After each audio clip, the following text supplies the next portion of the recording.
Well, guys, welcome to Dan Terry Melo. You're listening to the Entertainment Report on iHeartRadio, live from Dubai for Monday, September 14, 2020, delivering some major stories and trends going on in the world of entertainment and beyond. You can follow the show on Facebook, Twitter, or Instagram. Facebook.com/The Entertainment Report with Ray Melo, that's RAYMELO, on Twitter at The Enter Report, or on Instagram at The Entertainment Report. You can listen to the show anytime you want on iHeartRadio. Just go to iHeart.com or your iHeart phone app, search for The Entertainment Report, and it'll take you to the page. Oh, everyone had a fantastic weekend.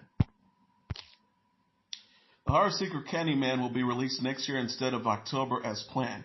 Universal and MGM made the decision Friday to delay the release and are expected to announce a new date soon. Aquaman and Watchmen alum Yahya Abdul-Mateen II plays a struggling artist who goes insane after discovering an urban legend about a supernatural murderer who can be summoned by changing his name in a mirror's reflection. Nia DaCosta directed the movie. She wrote with Jordan Peele and Wynn Rosenfeld. It is a sequel to the 1992's Candyman. U.S. theaters have been reopening after months of being shut down due to the coronavirus pandemic, but most major film releases are being postponed as people continue to social distance. There is no word when theaters in New York and Los Angeles, two of the biggest markets for Hollywood's films, will start screening again.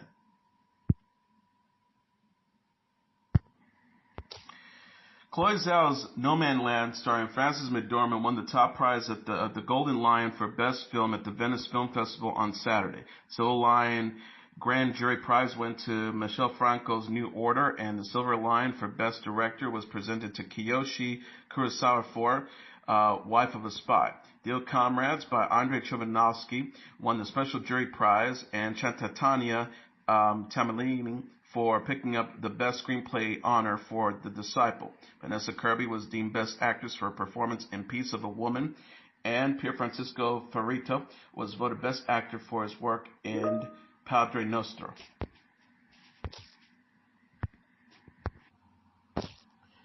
Either Ryan Reynolds shared on Twitter this weekend photos of him undergoing a nasal swab to test for the coronavirus before he went back to work on the film Red Notice. His wife, actress Blake Lively, snapped the pictures. Reynolds wrote on Saturday's post, "Back to work on #Red Notice. The COVID test is quick and easy. The doctor placed the swab up your nose, just deep enough to tickle your childhood memories, and then it's over. No matter what you say to him, he won't buy you dinner first." The Netflix action thriller also stars Gal Gadot and Dwayne Johnson. Johnson announced earlier this month that he, his wife, and their toddler-aged daughters were recovering from the virus. Ryan Murphy said on Sunday his film adaptation of the stage musical The Prom will debut on Netflix on December 11th. He captioned a video showing the names of the movie's cast members. On December 11th, let Netflix take you to the prom you didn't get to this year. Meryl Streep, James Corden, Ariana DeBose, Nicole Kidman, Keegan-Michael Key, Joe Ellen Pellman, Andrew Reynolds, and Kerry Washington. The story follows 4 Broadway veterans who head to Indiana to protest a school that canceled its prom because a gay teen couple wanted to attend the dance together. Murphy previously said about the project, "The Prom is one of the most uplifting, heartfelt, and special musicals I've ever seen on Broadway. It's truly an original that celebrates the underdog and says in a loving, spectacular way that the LGBTQ rights are human rights." Murphy, best known for his work on Fox's Glee and FX's American Horror Stories, has also developed The Politician, Hollywood, and Ratched for Netflix. Celebrity chef Gordon Ramsay has signed on to host a new BBC game show called Bank Balance. The British network described the show as a high-stakes, high-pressure game show where contestants test their pose, precision, knowledge, and nerves to succeed to build themselves a fortune or see it coming crashing down in an instant. Filming is set to begin this year. No target release date has been announced yet. Ramsay said in a press release on Friday, "This is going to be truly epic. It is so much an intense game with so much jeopardy to win big and lose even bigger, where the difference between failure and success is always in the balance. I'm so happy to be working with the fantastic team at the BBC and cannot wait to get into the studio and start stacking those gold bars." Ramsay is known as the host of the culinary-themed docuseries Boiling Point, Kitchen Nightmares, Hell's Kitchen, and Master Chef. HBO Max announced Saturday it's renewed the comic book adaptation Doom Patrol for a 3rd season. Executive producer Jeremy Carver said in a statement, on behalf of the wonderful cast, writers, and crews, we're thrilled and grateful for the opportunity to return due manner. And we are especially thankful to our partners at Berlanti Productions, Warner Bros. Television, DC Universe, and of course HBO Max. Superhero series stars Brendan Fraser, Matt Bomer, Diane Guerrero, April Bobley, and Jovian Wade. Aubrey Plaza and several of her former Parks and Recreation castmates are reuniting for an online event to raise money for the Democratic Party of Wisconsin.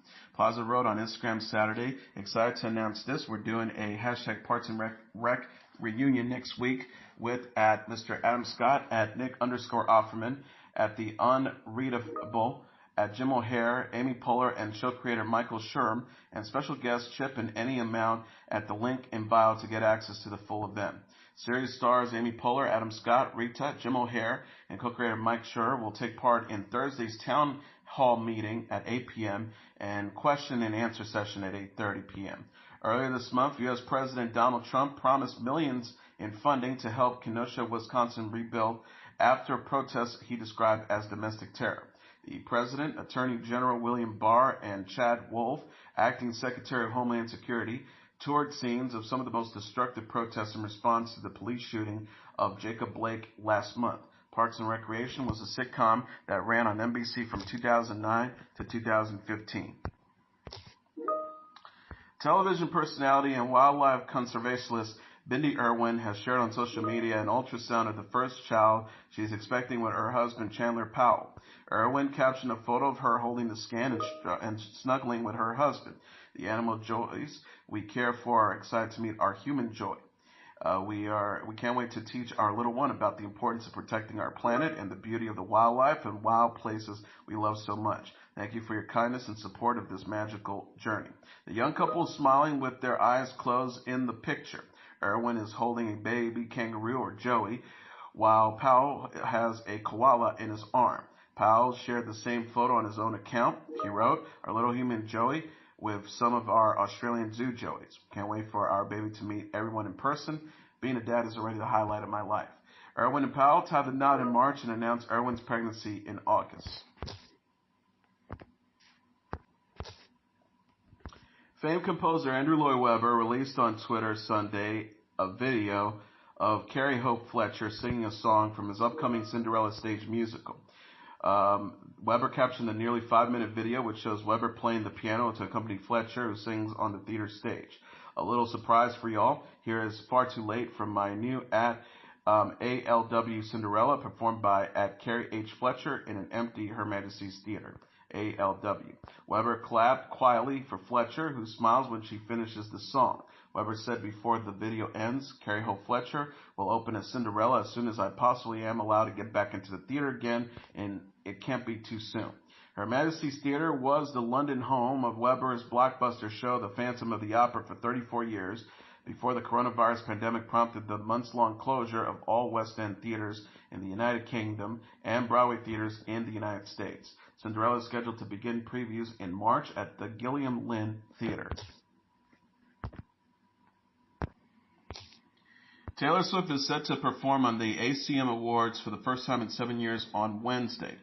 The 2020 Academy of Country Music Awards will also feature performances by Blake Shelton and Gwen Stefani, Carrie Underwood, Trisha Yearwood, Tim McGraw, Miranda Lambert, Maren Morris, Chelsea Ballerini, Jimmy Allen, Gabby Barrett, Luke Combs, Old Dominion, Thomas Rhett, and John Party. Keith Urban is hosting the event, which will be taped for CBS in 3 locations throughout Nashville. Taylor Swift's Folklore is the #1 album on the U.S. album charts for a 6th consecutive week. Coming in #2 on the Billboard 200 charts dated Saturday is Pop Smoke, Shoot for the Stars, Aim for the Moon, followed by Juice WRLD's Legends Never Die at #3, Metallica and the San Francisco Symphony with SM2 at #4, and Katy Perry's Smile at #5. Rounding up the top tier are the Hamilton soundtrack at #6, Little Baby's My Turn at #7, Rod Wave's Pray for Love at #8, The Baby's Blame It On Baby at #9, and Internet Money's Before the Storm at #10. And finally, the action thriller Tenet is the number one movie in North America for a second weekend, earning $6.7 million in receipts. BoxOfficeMojo.com announced Sunday. Coming in number 2 is The New Mutants with $2.1 million, followed by Unhinged at number 3 with $1.5 million. The Broken Heart Gallery number 4 with $1.1 million. And Bill and Ted Face the Music at number 5 with $268,000. Rounding at the top tier are awards on Back from Walls at number 6 with $242,000. The SpongeBob movie, Sponge on the Run, at number 7 with $205,000. The Personal History of David Copperfield at number 8 with $193,000. And My Brother's Crossing at number 9 with $11,539. Because of the coronavirus pandemic, most new movie debuts have been delayed, with some theatrical releases, such as Mulan, skipped altogether in favor of streaming service premieres. Theaters throughout the United States and Canada were closed for months in keeping with social distancing practices intended to slow the spread of the coronavirus. They recently began opening their doors. On March 8th, the North American box office taked in about $100 million. Tenet earned $20.2 million in North America when it opened last week. And that was your entertainment report for Monday, September 14th, 2020. I'm your host, Mr. Downtown Melo. I'll be back tomorrow to deliver some major stories and trends going on in the world of entertainment and beyond. You can follow the show on Facebook, Twitter, or Instagram. Facebook.com/The Entertainment Report with Ray Melo. That's RAYMELO. On Twitter at The Enter Report, or on Instagram at The Entertainment Report. You can listen to this episode or any previous episodes of The Entertainment Report anytime you want on iHeartRadio. Just go to iHeart.com or your iHeart phone app, search for The Entertainment Report, and it'll take you to the page. Good night, and God bless you all.